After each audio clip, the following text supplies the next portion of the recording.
Bayangkan sebuah negara di tengah Afrika. Di sana, uranium digali untuk stesen nuklear Eropah. Namun, di kampung berdekatan, kanak-kanak mencari air di perigi cetek. Ini Niger. Sebuah kereta api membawa biji merentasi pasir panas. Namun, hasil ekspor hampir tidak sampai kepada rakyat biasa. Sesebuah keluarga hidup dengan sekampit bijirin sebulan.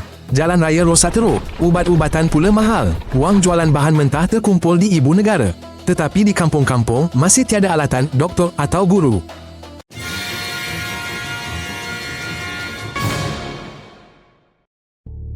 Niger terletak di barat Afrika. Ia salah satu negara terbesar di benua itu. Namun, ia tiada akses ke laut. Utaranya diliputi gurun Sahara. Selatannya pula jalur ladang di sepanjang sungai Niger yang besar. Ibu kotanya, Niamey, terletak di tebingnya. Semua barang, dari beras hingga petrol, diimport melalui negara jiran. Ia juga melalui pelabuhan laut mereka. Setiap kelewatan di sempadan menaikkan harga produk. Ini juga menyebabkan gangguan ubat dan bahan api. Sebahagian besar wilayah Niger adalah padang pasir dan savana kering. Hujan turun tidak menentu. Akibatnya, satu tahun ladang menghasilkan tanaman. Tahun lain pula, ia kekal kosong kerana debu dan belalang. Perigi menjadi kering. Kolam pula cetek. Padang ragut tidak mencukupi untuk ternakan. Maka, penduduk terpaksa berpindah ke bandar mencari rezeki. Zon subur di tepi sungai sangat sempit. Ini bagi populasi yang terus bertambah. Tanpa perigi, pengairan dan tanaman pelindung. Petani yang rajin sekalipun suka mengekalkan hasil tuaian. Kira-kira 30 juta orang tinggal di Niger. Keluarga di sini sangat besar dan ramai anak. Namun, sekolah dan hospital tidak mencukupi. Bilik darjah sesak. Doktor merawat puluhan pesakit tanpa ubat. Terlalu ramai belia untuk jumlah pekerjaan yang ada. Ramai berhijrah ke ibu kota atau negara jiran. Penjualan ternakan di pasar adalah pendapatan penting bagi penduduk kampung. Kafilah membawa lembu dan kambing. Wang pula dibelanjakan untuk makanan serta pakaian. Air, keselamatan dan doktor yang mudah diakses adalah kebimbangan utama semua orang. Niger ialah koloni Perancis. Selepas merdeka, ekonomi Niger lemah. Cukai tidak mencukupi. Tentera campur tangan dalam politik berkali-kali. Dalam 6 dekad, berlaku banyak rampasan kuasa. Presiden dan Perdana Menteri berganti. Ada yang janji ketenteraman. Ada pula tumpu pada hasil bahan mentah. Namun, projek terhenti kerana rasuah dan hutang. Rakyat terbiasa kuasa boleh bertukar bila-bila masa. Di kampung, masih tiada air bersih, sekolah dan ubat-ubatan mampu milik. Di Niger, tentera sering mengambil alih kuasa. Mereka menjanjikan keselamatan. Kementerian ditutup dan gubernur ditukar. Di bandar, sebahagian penduduk menyokong ini. Namun di desa, rakyat hanya melihat sekatan jalan baru dan batasan. Tentera cuba mengawal jalan dan sumber air. Tetapi askar dan peralatan kurang. Sempadan pula beribu kilometer panjangnya. Dalam keadaan ini, reformasi hanya tinggal di atas kertas. Realitinya, sedikit sahaja yang berubah. Selepas rampasan kuasa tentera, negara jiran dan sekutu sering mengenakan sekatan. Bagi Niger, ini amat sukar kerana negara itu bergantung sepenuhnya kepada import. Lori-lori barang terkandas di sempadan. Harga petrol kian mahal. Ubat-ubatan hilang dari farmasi. Keluarga belanja lebih untuk makanan. Petani pula untuk benih. Bahkan kelonggaran sebahagian sekatan pun tidak selesaikan masalah utama. Kelewatan merosakkan jadual penanaman. Ini turut menolak harga naik. Uranium dilombong di utara Niger selama berdekat-dekat. Ia dihantar ke Perancis dan negara lain menjadi bahan api stesen nuklear. Bagi Niger, ini menjana pekerjaan dan pendapatan negara. Namun, lombong menimbulkan debu dan kerja keras di gurun. Air dan keselamatan dikawal oleh syarikat. Pekatan diangkut trak ke sempadan lalu ke pelabuhan negara lain. Sebarang kelewatan di jalan menyekat ekspor. Sementara itu, kampung-kampung kekal tanpa jalan, sekolah dan hospital.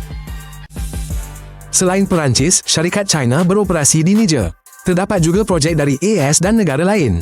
Ada yang membina jalan ke Lombong. Yang lain melatih tentera. Ada pula yang menjanjikan bantuan kepada petani. Namun, semua mengejar matlamat sendiri.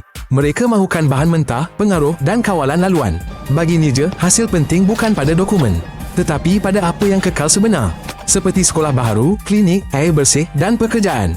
Hanya dengan cara ini, perjanjian memberi manfaat kepada rakyat, bukan sekadar laporan. Di Niger, mereka melombong uranium dan juga emas. Ratusan lombong haram beroperasi di utara dan barat. Mereka guna bahan kimia berbahaya. Remaja pula bekerja dengan orang dewasa. Kerajaan kurang mengawal kawasan ini. Negara hilang hasil, rakyat pula hilang kesihatan. Penyelesaiannya mudah, tapak sah, kaedah selamat dan pembelian adil. Ini tingkatkan hasil cukai dan lindungi penduduk dari penyakit. Remaja boleh belajar, bukan melombong. Sempadan Niger panjang dan kurang dikawal. Kumpulan bersenjata dari negara jiran menceroboh, menyerang konvoi dan kampung. Tentera cuba menyekat laluan namun kekurangan anggota dan peralatan. Di Lombong dan Jambatan ada pengajar asing dan pengawal, tetapi ini hanya melindungi aset penting. Pelarian turut tiba di negara ini ditempatkan di kem-kem tepi jalan. Mereka memerlukan air, makanan dan doktor. Tanpa tindakan bersepadu, kem akan sesak dan ketegangan antara penduduk tempatan serta pelarian meningkat. Di Niger, terdapat kumpulan nomad seperti Tuareg dan petani di selatan. Apabila rumput kurang, kawanan ternakan masuk ke kawasan tanaman dan konflik bermula. Timbunan jerami terbakar, kambing hilang, serangan berlaku. Para tetua cuba meleraikan pihak, menandakan laluan ternakan. Tanpa telaga baru atau pagar mudah, pertikaian berulang setiap musim. Negara patut membina laluan ternakan, membantu makanan dan menyediakan air, bukan cuma menghakimi. Ini akan mengurangkan pertempuran dan menjadikan kehidupan lebih tenang. Di Niger, majoriti penduduknya adalah Muslim. Agama menentukan rutin harian dan peraturan keluarga. Setiap Jumaat, orang ramai berkumpul untuk solat. Imam membincangkan bantuan orang miskin dan pendidikan anak-anak. Sekolah juga sering mempunyai kelas agama. Dana amal di masjid mengagihkan makanan dan ubat-ubatan. Perubahan hak gadis dan usia perkahwinan hanya dibincangkan bersama pemimpin agama. Tanpa penyertaan mereka, pembaharuan hampir tidak berjaya. Dengan sokongan mereka, keluarga mula memahami maksud perubahan. Apabila tiada hujan, keluarga mengehadkan diet mereka kepada semangkuk bubur. Kanak-kanak menjadi lemah, penyakit biasa boleh membawa maut. Wanita menjual kambing untuk membeli bijirin. Remaja pergi mencari pekerjaan. Gudang bantuan mengedarkan makanan bayi, tetapi tidak mencukupi. Kebuluran membawa penyakit dan keciciran sekolah. Kanak-kanak tidak dapat berjalan berpuluh kilometer ke kelas. Tanpa simpanan bijirin, pengairan dan klinik yang mudah diakses, situasi ini berulang setiap musim. Klinik desa di Niger hanya ada beberapa katil dan seorang pembantu perubatan tanpa ubat. Perjalanan ke hospital besar mahal dan lama. Sekolah sesak, tiada buku teks. Gadis sering dikahwinkan seawal remaja lalu berhenti sekolah. Hamil awal bahaya kesihatan. Ini hilangkan sokongan ibu berilmu dalam keluarga. Langkah mudah diketahui ramai. Pemakanan di sekolah, vaksinasi dan sokongan guru. Lindungi hak kanak-kanak perempuan. Di mana ini dilaksanakan, kadar kematian menurun. Bilangan graduan juga meningkat. Masa depan Niger bergantung pada air dan pokok. Di sepanjang sungai, pengairan dan perikanan boleh diperluas. Di selatan, petani memelihara pokok muda di ladang. Ini menyuburkan tanah tanpa projek mahal.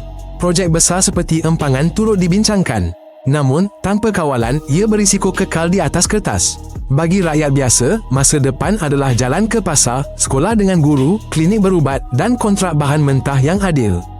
Jika menarik, langganlah agar tidak terlepas episod baru. Kami sajikan secara ringkas dan padat.